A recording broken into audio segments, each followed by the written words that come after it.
Assalamualaikum warahmatullahi wabarakatuh. Alhamdulillahirabbil alamin. Wassalatu wassalam ala asyrafil anbiya'i wal mursalin wa ala alihi washabbihi ajmain. Amma ba'du. Kaum muslimin dan seluruh anggota MK Al-Mukarramah yang dirahmati oleh Allah Subhanahu wa taala. Alhamdulillah, puja dan puji syukur mari sama-sama kita panjatkan kehadirat Allah Subhanahu wa taala, dan tak lupa salawat dan juga salamnya mari sama-sama kita limpahkan kepada junjungan kita Nabi Muhammad sallallahu alaihi wasallam. Alhamdulillah, pada kesempatan ini, yaitu di dalam video ini, kita diberikan waktu dan kita diberikan kesempatan oleh Allah untuk bertemu kembali dalam pengkajian, yaitu di channel ataupun pengkajian Maisa Kurung Al-Mukarramah. Dan mudah-mudahan dalam pembahasan kali ini kita dapat mengambil hikmah ataupun makna, dan kita dapat menerapkannya di dalam kehidupan sehari-hari tentunya, dan mudah-mudahan kita menjadi manusia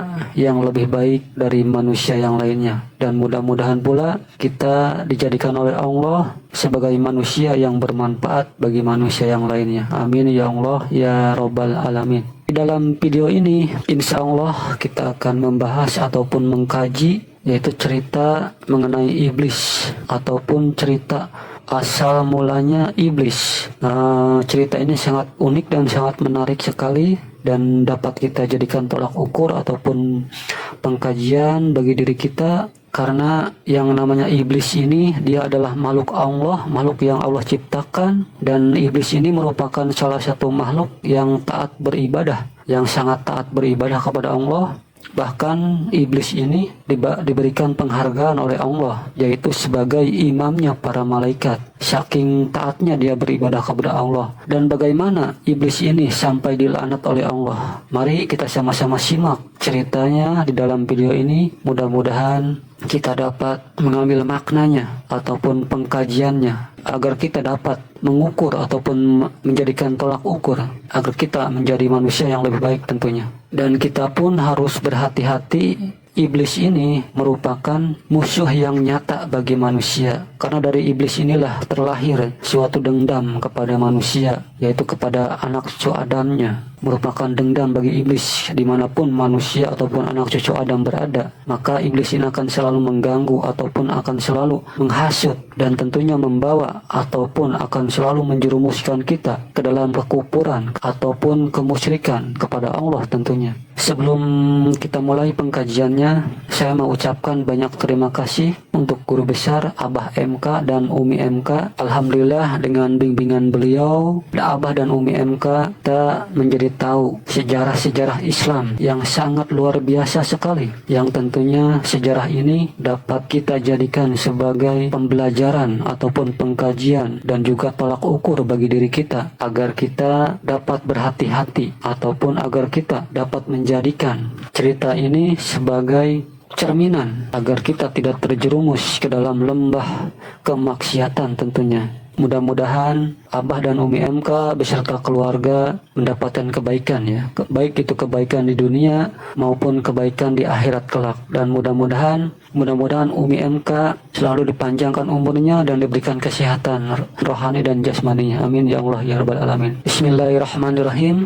Asal mulanya iblis beribu-ribu tahun yang lalu, sebelum adanya manusia, bangsa jin terlebih dahulu ada wanitanya juga, dan juga ada laki-lakinya ataupun Allah ciptakan sepasang, yaitu laki-laki dan wanitanya. Di antara mereka ada yang beribadah dan juga ada yang tidak beribadah kepada Allah, walaupun Allah telah mewajibkan mereka beribadah kepadanya ataupun kepada Allah. Dan di antara sekian banyak keturunan jin, ada salah seorang jin yang paling taat dan patuh beribadah kepada Allah Subhanahu wa taala. Dia bernama Abu Izzajil dan dia paling tua umurnya di antara kaum-kaumnya. Bangsa jin ini tidak seperti manusia. Bangsa jin dapat berumur ribuan tahun. Begitu pula Abu Izzajil. Dia Abu Izzajil beribadah kepada Allah yaitu selama 7.000 tahun, dan akhirnya Allah memindahkan dia ke langit yang pertama,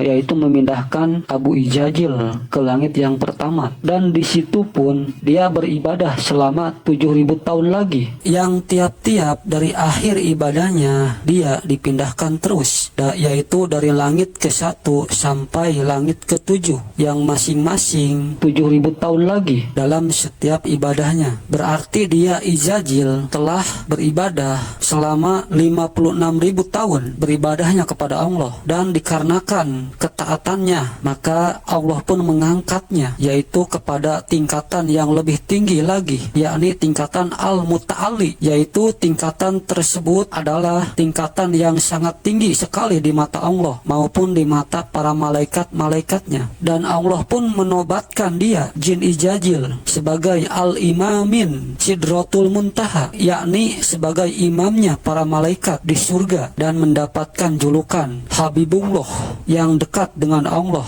dan mulia di mata Allah. Sedangkan istri daripada Abu Izzajil itu bernama Umil Narun Sya'ban yang diciptakan oleh Allah daripada sir narun ataupun sir api, dari bagian apinya jin Izzajil yaitu suaminya. Dan suami istri ini pun sama beribadahnya kepada Allah dengan sebaik-baiknya ibadah, yang akhirnya mereka berdua mendapat derajat mulia di mata Allah dan di mata para malaikat-malaikatnya. Dikarenakan derajat mulia yang diberikan kepada mereka, maka ketika Allah memerintahkan agar mereka sujud bersama para malaikat kepada Nabi Adam alaihissalam, maka mereka menolaknya, yaitu menolak perintah Allah tersebut karena mereka merasa diri mereka lebih mulia dibandingkan dengan Nabi Adam alaihissalam, yaitu mereka merasa diciptakannya dari api sedangkan Nabi Adam dari tanah busuk. Padahal bukan itu sebenarnya yang menjadi alasan bagi mereka untuk tidak sujud kepada Nabi Adam alaihissalam. Akan tetapi sebenarnya mereka merasa lebih dekat kepada Allah Subhanahu wa taala, dan mereka merasa bahwa mereka lebih dulu diciptakan oleh Allah Subhanahu wa taala. Sedangkan Adam menurut mereka yaitu anak baru kemarin sore yang diciptakan. Tapi kenapa Allah memberikan derajat khalifah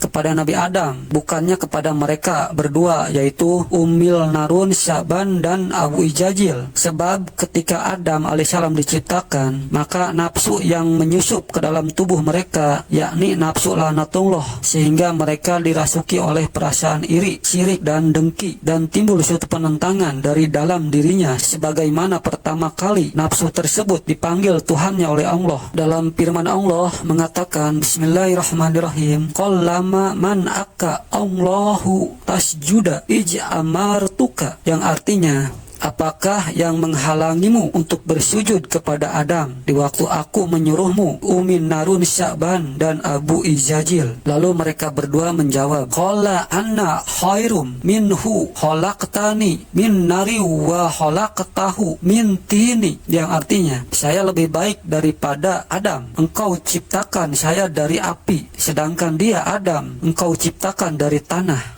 Lalu Allah berfirman lagi, Qala fahbit minha fama yakunul laka anta takabbaro fiha fahruj innaka minasyogirina, yang artinya, turunlah kamu dari surga ini karena tidak sepantasnya engkau begitu sombong di surga ini. Keluarlah engkau, betul-betul engkau menjadi makhluk yang menghinakan. Maka mereka menjawab, Qala anhirni illa yaumi yub'atsuna, yang artinya, beri tangguhlah saya sampai waktu mereka dibangkitkan, yaitu hari kiamat. Lalu Allah berfirman lagi, Qala innaka minal munjorina, yang artinya, sesungguhnya kamu termasuk mereka yang diberi tangguh ataupun kekuatan. Lalu mereka menjawab, Qala fabimma aghwaytani la abhudana lahum sirotokal mustaqima, yang artinya, karena engkau Allah telah menghukum saya, saya benar-benar akan menghalang-halangi mereka dari jalan Engkau yang lurus ke jalan yang sesat. Lalu Allah berfirman lagi mengatakan, Inna ibadillahi syalaka alaihim sultanun wa hafiznaha min kulli syaitonir rojim, yang artinya sesungguhnya bahwa hamba-hambaku tidak akan dapat engkau kuasai wahai iblis, dan aku akan memelihara ataupun menjaga mereka semua manusia dari kekuasaanmu. Itulah cuplikan singkat tanya jawab antara Allah dengan iblis,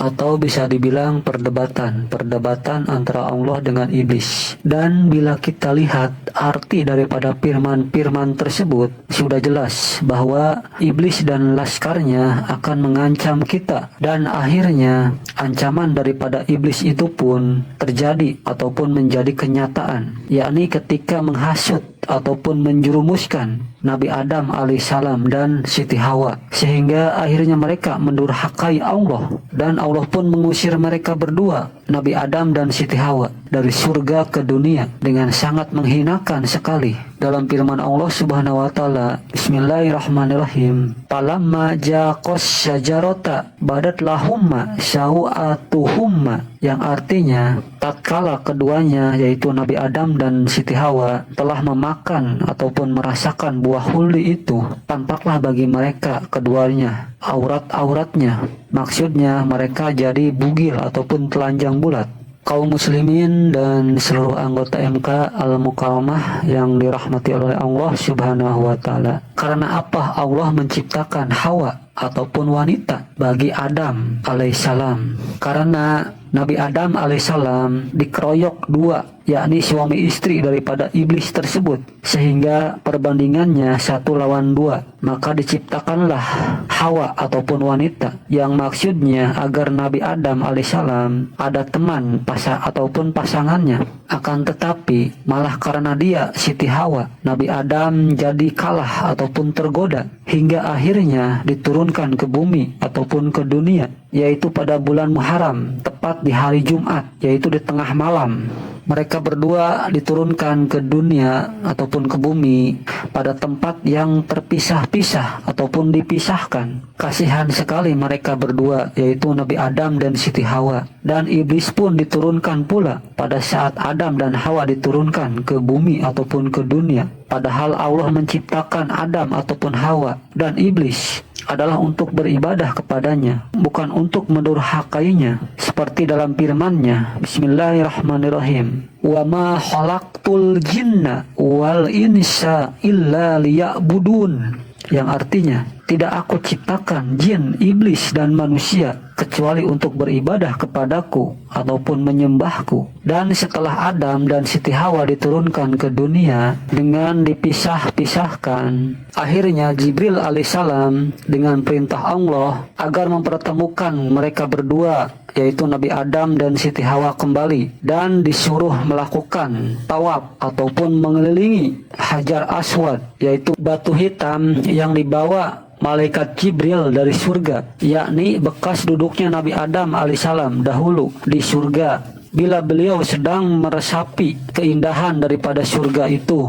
Jadi batu hitam ataupun batu Hajar Aswad, batu tersebut adalah tempat duduknya Nabi Adam ketika Nabi Adam berada di surga. Jadi kebiasaan Nabi Adam ketika dia di surga, dia sering duduk di batu hitam tersebut sambil merenungkan dan juga melihat keindahan-keindahan yang ada di surga sambil duduk di atas batu hitam tersebut. Dan batu hitam itu adalah batu Hajar Aswad yang sekarang kita kenal adalah batu tempat duduknya Nabi Adam alaihissalam ketika dia Nabi Adam berada di surga. Malaikat Jibril alaihissalam mendirikan Ka'bah pertama dengan izin Allah Subhanahu wa taala, dan Ka'bah tersebut dinamakan Baitul Ma'mur, yang akhirnya pada zaman Nabi Nuh alaihissalam Ka'bah tersebut diambil ataupun dipindahkan lagi ke surga oleh Allah Subhanahu wa taala karena adanya air bah, yaitu air yang diciptakan atau diturunkan Allah untuk mengajab ataupun menghukum kaumnya Nabi Nuh alaihissalam tersebut akibat mendurhakai Allah dan Nabi Nuh alaihissalam itu. Jadi kesimpulannya, Haji ataupun naik haji yang pertama kali dilakukan oleh Nabi Adam alaihissalam dan Siti Hawa, yaitu di Baitul Ma'mur, ataupun didirikannya oleh malaikat Jibril alaihissalam di Padang Arafah. Itulah cuplikan ataupun riwayat singkat daripada Abu Bashar ataupun bapaknya semua manusia, dan Umil Bashar atau ibunya manusia, yakni Nabi Adam dan Siti Hawa, serta Abu Syaiton, yaitu bapaknya semua setan ataupun iblis. Mudah-mudahan dari cerita di atas tadi kita dapat mengambil hikmahnya, dan ingatlah selalu akan ancaman iblis atas diri kita manusia. Hanya kewaspadaan batinlah serta takwa, maka kita akan selamat ataupun terhindar daripada tipu daya iblis. Hanya kepada Allah lah kita memohon perlindungan darinya. Seperti dalam firman Allah, Bismillahirrahmanirrahim, Hasbiyallahu la ilaha illa huwa alaihi tawakkaltu wa huwa rabbul arsyil azim, yang artinya, cukuplah bagiku, tidak ada Tuhan selain Allah, hanya kepadanya lah aku bertawakal, dan dia Allah yang memiliki arsy yang agung. Kaum muslimin dan seluruh anggota MK Al-Mukarramah yang dirahmati oleh Allah Subhanahu wa taala, kedukaan ataupun kesedihan ataupun kesengsaraan adalah buah daripada pengikatan batin yang terbelenggu oleh hal-hal yang sifatnya ingin memiliki. Tapi kebanyakan dari kita selalu mencari petunjuk-petunjuk, misalnya kepada ahli jiwa, atau bisa disebut ahli psikater, atau kita mencari tempat berkonsultasi untuk meringankan beban kita ataupun permasalahan kita, ataupun mencari sebab apa yang menyebabkan diri kita seperti ini, seperti itu. Pada umumnya manusia pasti akan mencari-cari apa penyebab dari yang sudah terjadi. Padahal jika kita mau membuka mata zohir maupun mata batin kita, serta memandang dan mengamatinya, tentu kita pun akan mendapatkan jawabannya mengenai penyebab daripada kedukaan ataupun kesedihan yang kita alami. Karena memang jawaban-jawaban itu sebenarnya sudah ada pada diri kita sendiri, yakni mengenai kebutuhan-kebutuhan dalam kehidupan kita sehari-hari ini. Maka apabila kita mau membuka mata batin kita sendiri, sebenarnya kedukaan itu tidak ada. Yang ada hanyalah keberkahan-keberkahan dari Allah Subhanahu wa taala. Jadi kita harus bisa selalu berpikir positif kepada Allah, karena apapun yang menimpa diri kita, baik dan buruk, senang dan sedih, itu merupakan suatu ujian. Karena ujian dari Allah itu bukan hanya musibah saja, tapi kesenangan juga itu adalah merupakan ujian dari Allah Subhanahu wa taala. Bahkan ketika kita diberikan ujian oleh Allah berupa kesenangan, kekayaan, dan lain sebagainya yang kita inginkan, itu adalah ujian yang paling berat. Karena biasanya orang ataupun manusia ketika diberikan kekayaan dan kesenangan, dia akan lupa akan rahmat dan berkah dari Allah. Tapi sebaliknya, jika orang ataupun manusia diberikan musibah, kesulitan, ujiannya, maka orang tersebut tentu dia akan selalu berdoa ataupun beribadah kepada Allah agar terhindar ataupun agar dapat bisa melewati musibah-musibah tersebut. Itulah ujian dari Allah. Maka kalau kita bisa berpikir positif, apapun keadaan kita sekarang ini, itu adalah ujian ataupun perjalanan hidup kita yang harus kita lalui. Keberkahan itu selalu mengalir kepada kita. Kita tinggal mengambilnya saja. Tapi sayangnya, betapa banyaknya mata kita seolah-olah dibutakan ataupun tidak bisa melihat akan melimpahnya berkah Allah. Kita memelas-melas dan meminta-minta selalu tanpa melihat yang sudah ada. Bukankah napas kita adalah berkah dari Allah? Bukankah denyut nadi kita, jantung kita, darah kita itu adalah berkah dari Allah? Dan bukankah kita sehat itu adalah berkah dari Allah? Lalu apalagi yang harus kita minta? Kenapa kita tidak mau melihat itu semua, melainkan merendam diri dalam kedukaan dan kita merasa kehilangan ataupun kekecewaan, kesengsaraan dan kesedihan di dalam hati kita. Ketentraman hati pun akan hilang. Lalu kemana rasa puji dan syukur kita kepada Allah? Walaupun kita selalu berpikir negatif tentang Allah, bahkan kita tidak mau melaksanakan perintah-perintahnya ataupun bersyukur kepada Allah, Allah tetap masih mau memaafkan kita dan masih memberikan rezeki kepada kita serta berkahnya. Apakah kita sadar Seperti dalam firman Allah, Bismillahirrahmanirrahim, la taqnahu min rahmatillahi, yang artinya, janganlah kamu putus asa akan rahmat Allah.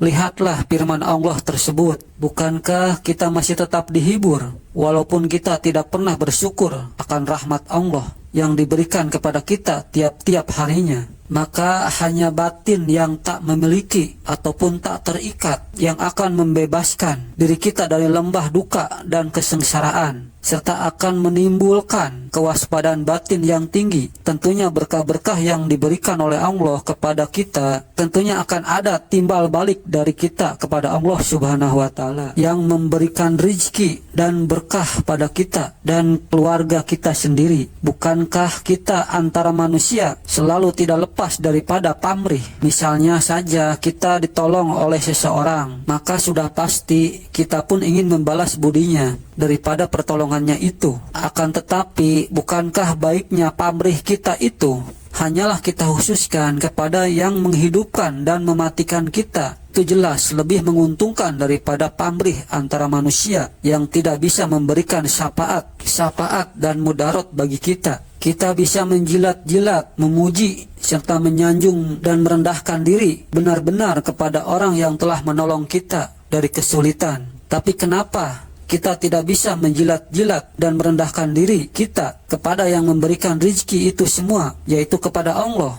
Bukankah lebih baik kepada yang menciptakan kita dan orang tersebut? Sedangkan manusia itu menolong pasti mengandung pamrih ataupun ingin timbal balik. Dan Allah pun mengandung pamrih dari diri kita ini, yakni agar kita mau menjalankan perintah-perintahnya dan menjauhkan larangan-larangannya. Sedangkan pamrih Allah tersebut sebenarnya bukan untuk dirinya, akan tetapi untuk diri kita juga. Allah tidak memerlukan apa-apa dari kita. Allah itu maha kaya, al-ghaniyu, akan tetapi kita sendirilah yang memerlukan apa-apa dari Allah. Jadi perbedaannya pamrih kepada manusia dan pamrih kepada Allah ialah kita menolong seseorang itu sudah pasti ada pamrihnya, dan hasil pamrih daripada pertolongan kita itu hanyalah pujian serta simpati daripada orang yang kita tolong itu, serta nantinya akan mendapat balasan ataupun balas budi dari orang tersebut. Itu kan sudah jelas banyak efek sampingnya daripada pertolongan kita itu, yang akan dengan sendirinya timbul suatu perasaan bahwa kita telah berbuat baik pada seseorang, bahwa kita telah menolong seseorang. Maka pada diri kita akan timbul pula suatu harapan ataupun jaminan bahwa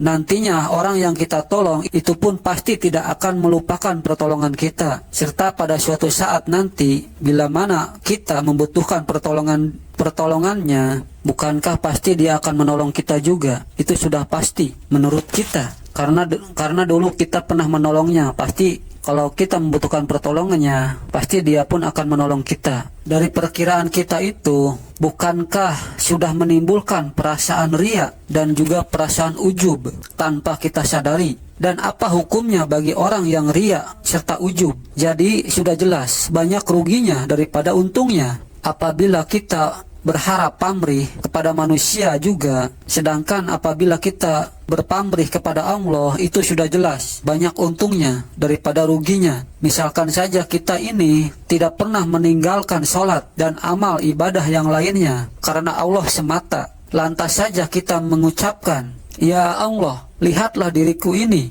aku telah menjalankan segala perintah-perintahmu dan aku pun telah menjauhkan segala larangan-laranganmu. Aku mohon balasan darimu ya Allah dikarenakan perbuatan-perbuatanku ini. Bukankah aku ini telah berbuat kebaikan dan aku ingin pujian darimu dikarenakan apa yang aku lakukan ini, ya Allah ya Tuhanku." Nah, itu kan sudah jelas dari ucapan-ucapan itu yang kalau kita simak banyak pamrihnya, yakni ingin balasan ataupun ingin pujian dan sebagainya. Apabila di antara kamu bertanya, apakah dibenarkan kita mempunyai pamrih kepada Allah? Jawabannya itu dibenarkan, bahkan diperbolehkan, sebab kita telah berpamrih langsung kepada yang bisa menghidupkan dan juga mematikan, serta memberikan rizki bagi seluruh makhluknya, yaitu Allah. Jadi kita pamrih kepada sumber yang hak, yaitu kepada Allah, bukannya kepada makhluknya juga ataupun manusia, akan tetapi langsung kepada yang menciptakan makhluknya itu, yaitu Allah. Dan pamrih kita kepada Allah itu sudah pasti akan dibalas, sebab kita berbuat baik, yaitu hanya ingin dinilai oleh Allah saja, bukan oleh manusia. Maka kebaikan ataupun balasan yang diberikan Allah kepada kita itu sudah pasti akan membawa keberkahan bagi dunia dan akhirat kita nanti. Seperti dalam firman Allah Subhanahu wa taala, Bismillahirrahmanirrahim, "Ma yasfa syafa'atan hasanatayya kullahu nasibum minha wa may yasfa syafa'atan sayyi'atayya kullahu kiplum minha wa kanallahu ala kulli syai'im muqita." Yang artinya,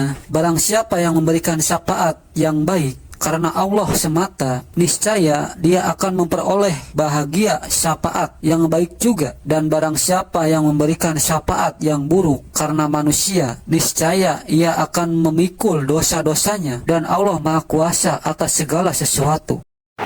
Kaum muslimin dan seluruh anggota MK Al-Mukarramah yang dirahmati oleh Allah Subhanahu wa taala. Syafaat hanyalah diperuntukkan kepada Nabiullah, yaitu Nabi Muhammad Sallallahu Alaihi Wasallam. Jadi syafaat dari Allah itu adalah hanya untuk kepada nabinya, yaitu Nabiullah Nabi Muhammad Sallallahu Alaihi Wasallam, oleh Allah diberikan. Apakah yang dinamakan syafaat itu?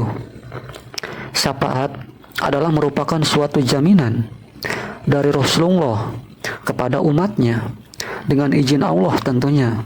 Dan kapan terjadinya syafaat itu?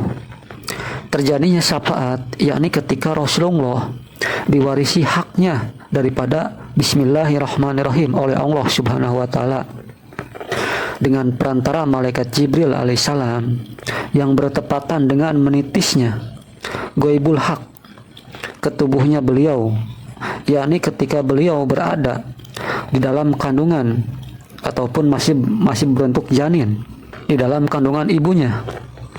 Tepatnya ketika beliau berumur 4 bulan di dalam kandungan ibunya. Atau bisa dibilang ketika terjadinya proses syahadat.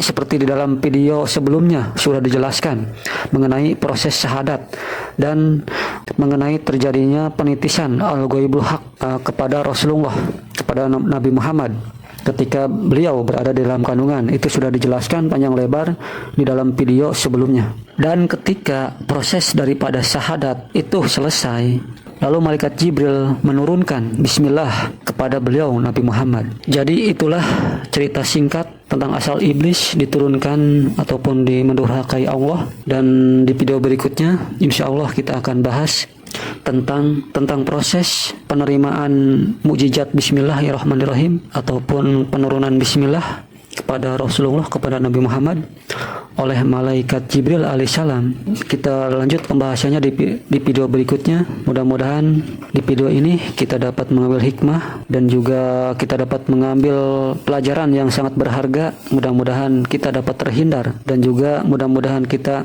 dapat mengamalkannya. Apa-apa yang kita pelajari, apa-apa yang kita kaji melalui video ini, mudah-mudahan kita dapat menerapkan di kehidupan sehari-hari agar kita dapat menjadi manusia yang lebih baik dan juga agar kita dapat menjadi manusia yang bermanfaat bagi manusia yang lain. Terus sebarkan kebaikan, terus siarkan Islam agar kita mendapatkan ridho dan berkah dari Allah Subhanahu wa taala tentunya. Amin ya Allah ya rabbal alamin. Assalamualaikum warahmatullahi wabarakatuh.